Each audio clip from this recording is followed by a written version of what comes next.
In this episode, I'm talking about, can healthy competition actually be unhealthy?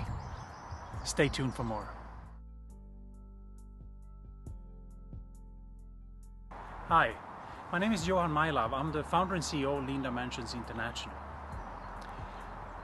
I met a owner of a business, a CEO of a business actually, and he was talking to me about how can I create the drive for improvement so that people really feel that this is the way forward.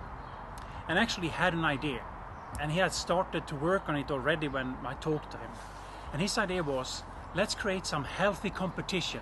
Maybe you recognize that from your business too.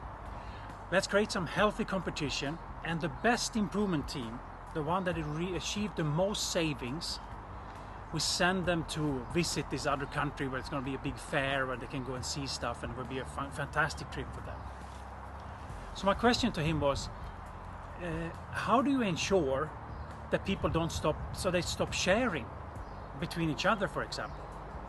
They don't teach each other, they hide stuff from each other because they want to win that fantastic trip. And he realized that he didn't think about that.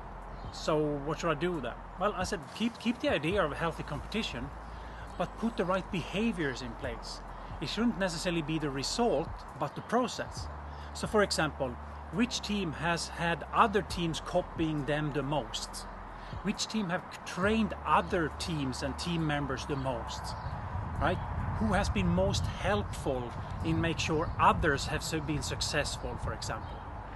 So those behaviors and more behaviors that are really good for operational excellence could be a part of the healthy competition, because if it's not, I would argue it's an unhealthy competition.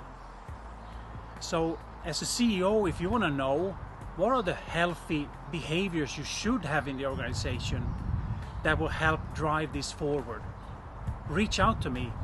I can help you to understand that and create a good setup for your business.